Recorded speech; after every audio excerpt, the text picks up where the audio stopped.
పహల్గాం ఉగ్రదాడి తర్వాత action plan పై ప్రధాని నరేంద్ర మోదీ వ్యూహ రచన చేస్తున్నారు. మోదీ అధ్యక్షతన భద్రతా వ్యవహారాల కేబినెట్ కమిటీ కీలక సమావేశం జరుగుతోంది.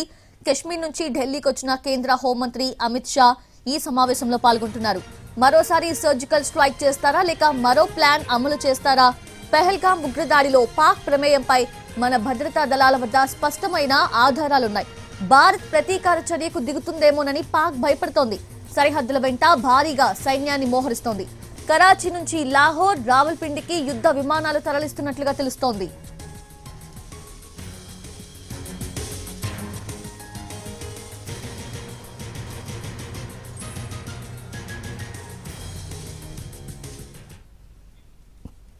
పహల్గాం ఉగ్రదాడి తర్వాత యాక్షన్ ప్లాన్ పై ప్రధాని నరేంద్ర మోదీ వ్యూహ రచన చేస్తున్నారు. మోదీ అధ్యక్షతన భద్రతా వ్యవహారాల కేబినెట్ కమిటీ కీలక సమావేశం జరుగుతుంది.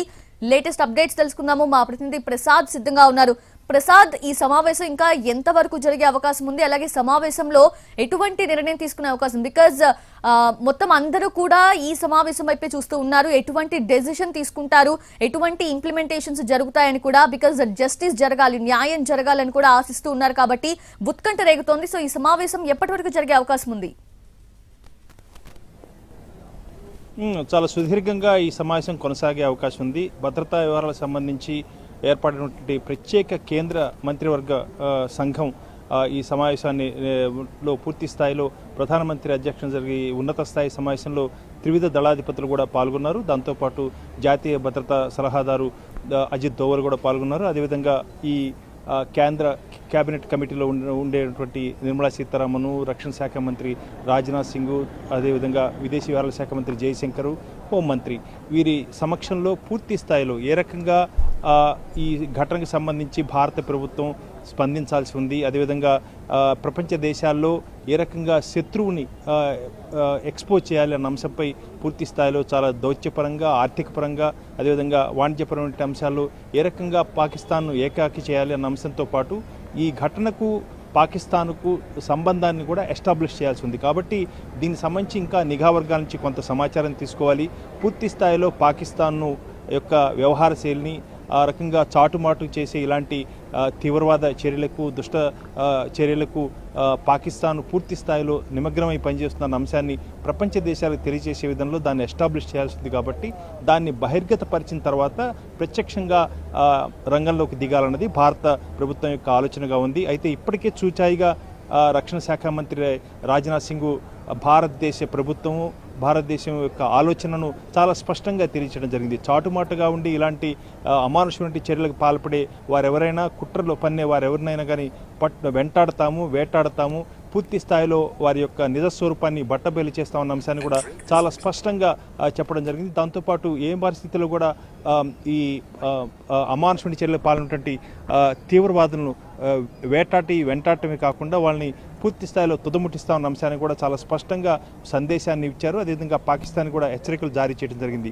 ఈ నేపథ్యంలో చూచాయిగా భారత ప్రభుత్వం యొక్క ఆలోచనను చాలా స్పష్టంగా రక్షణ శాఖ మంత్రి ఇప్పటికే తెలియజేశారు, బహిర్గతం చేశారు. ఇకపోతే ఈ సమావేశంలో చాలా వ్యూహాత్మకంగా కీలక నిర్ణయాలు తీసుకోవటం, దాన్ని ఎగ్జిక్యూటివ్ అమలు చేయటం, దీన్ని ఏ రకంగా అమలు చేయాలన్న అంశాన్ని చాలా స్పష్టంగా ఒక రోడ్ మ్యాప్ను, దాన్ని ఒక బ్లూ ప్రింట్ను తయారు చేసుకున్న తర్వాతనే భారత ప్రభుత్వం రంగంలో దిగే అవకాశం ఉంది. సర్జికల్ స్ట్రైక్స్ విషయంలో కూడా చాలా వ్యూహాత్మకంగా బాలకోట్లో ఉన్నటువంటి తీవ్రవాద స్థావరాలను పూర్తి స్థాయిలో ధ్వంసం చేసినా కానీ పాకిస్తాన్ మిన్నకుండిపోయే పరిస్థితి ఏర్పడింది. ఆ రకంగా పాకిస్తాన్ ఏమాత్రం కూడా స్పందించలేని రీతిలో ఒంటరిగా దాన్ని ఏకాకిం చేయడంతో పాటు ప్రపంచ దేశాల మద్దతుతో ఇలాంటి తీవ్రవాద చర్యలకు ప్రోత్సహిస్తున్నటువంటి పాకిస్తాన్ను ఎండగట్టాలన్నది భారత ప్రభుత్వం యొక్క ఆలోచన. దీనికి ఖచ్చితంగా ఒక రోడ్ మ్యాప్ ఉంటుంది. అదేవిధంగా తీవ్ర స్థాయిలో గుణపాఠం చెప్పే విధంగా కూడా భారత ప్రభుత్వం స్పందించాలని చెప్పి కూడా ప్రజలు కోరుతున్నారు. ఇప్పటికే ప్రజల అభిమతాన్ని భారత ప్రభుత్వం గ్రహించింది. కేంద్ర ప్రభుత్వం కూడా పూర్తి స్థాయిలో దీన్ని సర్వశక్తులను ఒడ్డాడి పూర్తి స్థాయిలో పాకిస్తాన్కు ఒక గుణపాఠం చెప్పాలని కూడా ఆలోచిస్తుంది. కాబట్టి ఇటు సైనిక పరంగా, అదేవిధంగా దౌత్యపరంగా, వాణిజ్యపరంగా కూడా అన్ని రకాలుగా కూడా పాకిస్తాన్ను పూర్తి స్థాయిలో ఇరుకుని పెట్టాలన్నది భారత ప్రభుత్వం యొక్క వ్యూహాత్మకమైన నిర్ణయం. ఆ రకంగా కొద్ది నిమిషాల్లోనే దీనికి సంబంధించినటువంటి అంశంపై భారత ప్రభుత్వం ఒక నిర్ణయం తీసుకునే అవకాశం ఉంది. ఆ తర్వాత స్పందించేందుకు అవకాశం ఉంది. ఇకపోతే భారతదేశానికి అమెరికా, రష్యా లాంటి దేశాలతో సహా ఆఫ్ఘనిస్తాన్ పక్కనే ఉన్నటువంటి మిత్రదేశంగా భావిస్తున్నటువంటి ఆఫ్ఘనిస్తాన్ ఉన్నటువంటి ప్రభుత్వం కూడా పూర్తి స్థాయిలో ఈ చర్యను ఖండించడం జరిగింది. దీనివల్ల కొంత మనకు ఒక గొప్ప ఊటం కూడా లభింది. కాబట్టి ఈ రకంగా ఇరుగు పొరుగు దేశాల యొక్క మద్దతు, అదేవిధంగా ప్రపంచ దేశాల మద్దతు, అగ్రదేశాల మద్దతు పాకిస్తాన్ ఎండగట్టాలన్నదే భారత ప్రభుత్వం యొక్క ఆలోచన. ఈ సమావేశంలో అన్ని అంశాలను చర్చించిన తర్వాత ఒక నిర్ణయం తీసుకునే అవకాశం ఉంది. క్షేత్రస్థాయిలో పెహల్గాంలో పర్యటించి వచ్చినటువంటి అమిత్ షా కూడా ఈ సమావేశంలో అక్కడ ఉన్నటువంటి పరిస్థితిని, నెలకొన్న పరిస్థితిని, ఘటన వివరాలను కూడా తెలియజేస్తారు. ఆ తర్వాత నిర్ణయం ఉంటుంది. త్రివిధ దళాలు కూడా కొన్ని ఆదేశాలు జారీ చేసే అవకాశం ఉంది. వ్యూహాత్మకంగా అడుగులేయడంలో పాటు అందరినీ కూడా అయితే రక్షణ దళాన్ని కూడా మోహరింప చేసే విషయంలో కూడా కొన్ని నిర్ణయాలు తీసుకునే అవకాశం ఉంది కీలకమైనటువంటి స్థానిక స్థావరాల వద్ద. కాబట్టి అతి త్వరలోనే భారత ప్రభుత్వం దీన్ని స్పందించాలి, స్పందిస్తుందన్న ఆశాభావం. Right Prasad, thank you.